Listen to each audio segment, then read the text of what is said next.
Hello my dear students, welcome back to Rans learning portal. നിങ്ങൾ കണ്ട പോലെ നമ്മുടെ അപ്രീസിയേഷന്റെ ഫോർമാറ്റ് മക്കളെ, എന്ത് കവിത വന്നാലും നമുക്ക് ആകെ 5 കവിത ഉള്ളൂ കേട്ടോ. ഏത് കവിത വന്നാലും എന്റെ മക്കൾക്ക് എഴുതാൻ പറ്റുന്ന അപ്രീസിയേഷന്റെ ഫോർമാറ്റ് ആണ് ഞാൻ തരാൻ വേണ്ടി പോകുന്നത്. അപ്പൊ മാക്സിമം നിങ്ങൾ ഫ്രണ്ട്സിലേക്ക് ഷെയർ ചെയ്തോളൂ. Get ready, here go. അപ്പൊ നോക്കിക്കോളൂ, ഇപ്പൊ ഇവിടെ ഒരു കവിത, നമുക്ക് 5 കവിത ഉള്ളത്. ഒന്നാമത്തെ കവിത ഏതാണ്? ലൈൻസ് റിട്ടൺ ഏർലി സ്പ്രിംഗ് എന്ന് പറയുന്ന കവിതയാണ് അല്ലേ. 5 കവിതയിലെ 4 കവിതകൾ കേട്ടോ. ലൈൻസ് റിട്ടൺ ഏർലി സ്പ്രിംഗ് എന്ന് പറയുന്നത്. രണ്ടാമത്തേത് the ballad of Father Gilligan, the ballad of Father Gilligan അല്ലെ. മൂന്നാമത്തെ ഏതാ മക്കളെ? പോയട്രി എന്ന് പറയുന്നതാണ് ഒരു കവിത അല്ലെ, പോയട്രി. നാലാമത്തെ ഏതാണ് മക്കളെ? മദേഴ്സ് ടു സൺ എന്ന് പറയുന്ന കേട്ടോ. നാലാമത്തത് മദേഴ്സ് ടു സൺ ആണ് കവിത, മദേഴ്സ് ടു സൺ. അപ്പൊ എന്റെ മക്കൾ ചോദിക്കുന്നുണ്ടാവും, സാർ നിങ്ങൾ ബ്ലോയിങ് ഇൻ ദ വിൻഡ് പറഞ്ഞില്ലല്ലോ, അത് കവിത അല്ല, അത് സോങ് ആണ് എന്ന്. അത് സോങ് ആണ് കേട്ടോ, ഞാൻ ഇവിടെ എഴുതി വെക്കുന്നുണ്ട്, അത് സോങ് ആണ് എന്ന്. ക്ലിയർ? ഇനി ഇവിടെ ഏത് കവിതയാണോ നമുക്ക് തരുന്നത് ആ കവിതന്റെ പേര് ഇവിടെ എഴുതി കൊടുക്കുക. Is A beautiful and wonderful poem. ഒരു വല്ലാത്തൊരു കവിതയാണ് അത്. റിട്ടൺ ബൈ ദ ഫേമസ് പോയിറ്റ്. എഴുതിയ ആളുടെ പേര് നിങ്ങൾക്ക് അറിയാലോ. എഴുതിയ ആളുടെ പേര് ഇവിടെ എഴുതി കൊടുക്കുക. ക്ലിയർ? അടുത്തത്, the poet has used many thoughts and inspiring lines in this poem. ഈ കവിതയിൽ ഒരുപാട് പ്രചോദനം നൽകുന്ന വരികളും അതുപോലെ തന്നെ പിന്നെ ഒരുപാട് ചിന്തകളും ഉപയോഗിച്ചിട്ടുണ്ട് അല്ലെ. അതുകൊണ്ട് so we can't shut our eyes against the good nature of this poem. ഈ കവിതന്റെ നന്മക്കെതിരെ നമുക്ക് കണ്ണടക്കാൻ പറ്റൂല. ഗുഡ് നേച്ചർ എന്ന് പറഞ്ഞാൽ പ്രകൃതി എന്ന് കരുതരുത് കേട്ടോ. ഗുഡ് നേച്ചർ എന്ന് പറഞ്ഞാൽ നന്മ. ഈ കവിതന്റെ നന്മക്കെതിരെ നമുക്ക് എന്ത് ചെയ്യാൻ പറ്റൂല? കണ്ണടക്കാൻ പറ്റൂല. The language of this poem, ഈ കവിതയുടെ ഭാഷ നമുക്കൊന്നും അറിയില്ല, എന്നാലും തള്ളി മറിക്കാട്ടോ. ഈ കവിതയുടെ ഭാഷ എന്ന് പറയുന്നത് ഹൈലി ഫിലോസഫിക്കൽ ഇൻ ടോൺ, ഭയങ്കര തത്വചിന്തകൾ നിറഞ്ഞതാണ്. മോർ ഓവർ കൂടാണ്ട് ഇറ്റ് ഹാസ് മെനി ലൈൻസ്, അതിന് ഒരുപാട് വരികളുണ്ട്. വെൻ വി റീഡ്, നമ്മൾ വായിക്കുമ്പോൾ we can easily understand what the poem is saying അല്ലേ. ഈ കവിത എന്ത് പറയുന്നു നമ്മൾ പെട്ടെന്ന് മനസ്സിലാക്കാൻ പറ്റുന്നു. ഒന്നും മനസ്സിലായിട്ടില്ലായിരുന്നു പഠിക്കുന്ന കാലത്ത്, പക്ഷെ ഇങ്ങനെയൊക്കെ എഴുതി മറിക്കാൻ പറ്റുന്നു ഇപ്പൊ മനസ്സിലായില്ലേ. നോക്കൂ നിങ്ങൾ അടുത്തത്. In this nice poem, ഈ നൈസ് കവിതയിൽ the poet tells about the importance of അല്ലെ. ഈ കവിതയിൽ കവി എന്തിന്റെ പ്രാധാന്യത്തെ കുറിച്ചാണ് പറയുന്നത്. അപ്പൊ 5 കവിത ഉണ്ട്. 5 കവിതന്റെ എന്തിന്റെ ഇമ്പോർട്ടൻസിനെ കുറിച്ചാണ് സാറേ പറയുന്നത്? ഒന്ന് ലൈൻസ് റിട്ടൺ ഏർലി സ്പ്രിംഗ്, എന്തിന്റെ ഇമ്പോർട്ടൻസിനെ കുറിച്ചാണ് മക്കളെ പറ? നാച്ചർ, പ്രകൃതിന്റെ ഇമ്പോർട്ടൻസിനെ കുറിച്ചാണ് അല്ലെ. ദ ബാലഡ് ഓഫ് ഫാദർ ഗില്ലീഗൻ എന്തിന്റെ ഇമ്പോർട്ടൻസിനെ കുറിച്ചാണ് പറ? ഹെൽപ്പ്, നമ്മൾ ഒരാളെ സഹായിച്ചാൽ നമ്മൾ ആര് സഹായിക്കും? ദൈവം സഹായിക്കും. പോയട്രി എന്തിന്റെ ഇമ്പോർട്ടൻസിനെ കുറിച്ചാണ്? Importance of creativity. എന്താണ് ക്രിയേറ്റിവിറ്റി പറഞ്ഞാല്? നമ്മളിലേക്ക് വരുന്ന ക്രിയേറ്റിവിറ്റി അല്ലേ, അത് പെട്ടെന്ന് വരും, നമ്മൾ തുടങ്ങി വെക്കണം എന്ന്. ക്ലിയർ? അടുത്തത് ദെൻ മദേഴ്സ് ടു സൺ, അതിൽ എന്തിന്റെ ഇമ്പോർട്ടൻസിനെ കുറിച്ചാണ് പറയുന്നത്? ലൈഫ്, ജീവിതത്തിന്റെ ഇമ്പോർട്ടൻസിനെ കുറിച്ചാണ് പറയുന്നത് എന്ന്. നോക്കൂ, ബ്ലോയിങ് ഇൻ ദ വിൻഡ് എന്ന് പറയുന്ന ഒരു സോങ് ആണ്, അത് ഫ്രീഡത്തിന്റെ ഇമ്പോർട്ടൻസിനെ കുറിച്ചാണ് പറയുന്നത്, ഫ്രീഡം എന്ന് പറയുന്നത്. അപ്പൊ 5 കവിതന്റെ തീം നമ്മൾ കിട്ടിക്കഴിഞ്ഞു. ക്ലിയർ? അടുത്തത് നോക്കൂ നിങ്ങള് അല്ലെ. ഹി ക്ലിയർലി ഷോസ് ദാറ്റ്, ഇവിടെ ആ തീം എഴുതി കൊടുക്കേണ്ടത്, ഇവിടെ തീം എഴുതി കൊടുക്കണം എന്ന്. ഹി ക്ലിയർലി ഷോസ് ദാറ്റ്, എന്നിട്ട് നമുക്ക് ഹി ക്ലിയർലി ഷോസ് അദ്ദേഹം കാണിച്ചു തരുന്നു. നമ്മൾ തന്ന സ്റ്റാൻസ് ഉണ്ടാവില്ലേ, ആ സ്റ്റാൻസിന്റെ ഒരു സമ്മറി ഇവിടെ എഴുതി കൊടുക്കുക. സമ്മറി, ചെറിയൊരു സമ്മറി എഴുതി കൊടുക്കുക.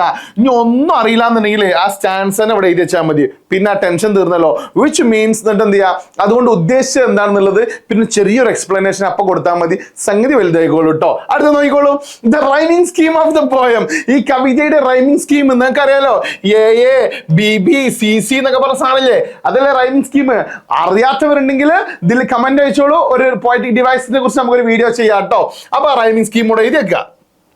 റൈമിംഗ് വേർഡ്സിന്റെ മക്കൾക്ക് അറിയാം, അതിവിടെ എഴുതി വെക്കുക അല്ലെ. ഇപ്പൊ നോക്കൂ, കാറ്, ടാറ് അങ്ങനെയൊക്കെ പറയില്ലേ, അതാണ് റൈമിംഗ് വേർഡ്സ് എന്ന് പറയുന്നത് കേട്ടോ. ഇൻ ദിസ് പോയം, ഈ കവിതയിൽ we can see some poetic devices, നമുക്ക് കുറച്ച് പോയറ്റിക് ഡിവൈസസ് കാണാം. ലൈക്ക് അലിട്രേഷൻ അല്ലെ. അലിട്രേഷൻ എന്ന മക്കളെ നോക്കൂ നിങ്ങള്, റെഡ് റോസ് എന്ന് ഞാൻ ഒരു സെന്റൻസിൽ എഴുതി കഴിഞ്ഞാൽ എന്ന് റിപ്പീറ്റ് ചെയ്താൽ അതാണ് മക്കളെ അലിട്രേഷൻ എന്ന് പറയുന്നത്. What man has made of മാൻ, അതിൽ എന്ന് റിപ്പീറ്റ് ചെയ്തില്ലേ, അതാണ് മക്കളെ അലിട്രേഷൻ എന്ന് പറയുന്നത് കേട്ടോ. ആസോനൻസ് എന്ന് പറഞ്ഞു വെച്ചാല് വവൽ സൗണ്ട് റിപ്പീറ്റ് ചെയ്യുന്നതാണ് എന്ന്. വവൽ സൗണ്ട് റിപ്പീറ്റ് ചെയ്യുന്ന കേട്ടോ.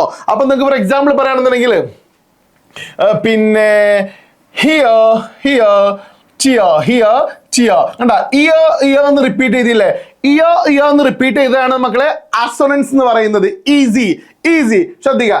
അടുത്തത് സിമിലി നിങ്ങൾക്ക് അറിയില്ലേ, ലൈക്കോ ആസോ വെച്ചോ കമ്പയർ ചെയ്യുന്നതാണ് മക്കൾ എന്ത് പറ, സിമിലി എന്ന് പറയുന്നത്. ലൈക്കോ ആസോ വെച്ചോ കമ്പയർ ചെയ്യുന്നത്.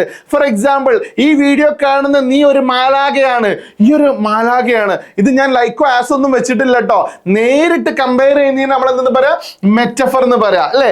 ലൈക്കോ, അപ്പൊ you are like an Angel, നീ ഒരു മാലാഖയെ പോലെയാണെന്ന് ഞാൻ പറഞ്ഞാൽ അതാണ് മക്കളെ സിമിലി. അപ്പൊ ലൈക്കോ ആസോ വെച്ചാൽ അതിന് പറയുന്ന പേരാണെന്ന് മക്കളെ പറ, സിമിലി എന്ന് പറയുന്നത്. മെറ്റഫറിന്റെ മക്കൾ പഠിച്ചിട്ടോ. അടുത്തത് നോക്കൂ, life is not a crystal stair. ജീവിതം എന്തല്ല, ഒരു ക്രിസ്റ്റൽ സ്റ്റെയർ അല്ല എന്ന് പറയുന്നുണ്ട്. അപ്പൊ ലൈഫിനെ എന്തായിട്ട് കമ്പയർ ചെയ്തു, ഒരു സ്ഫടിക കോണിയിട്ട്. അതാണ് മെറ്റഫർ എന്ന് പറയുന്നത് എന്ന് മനസ്സിലായി, ഞാൻ വിശ്വസിച്ചോട്ടെ.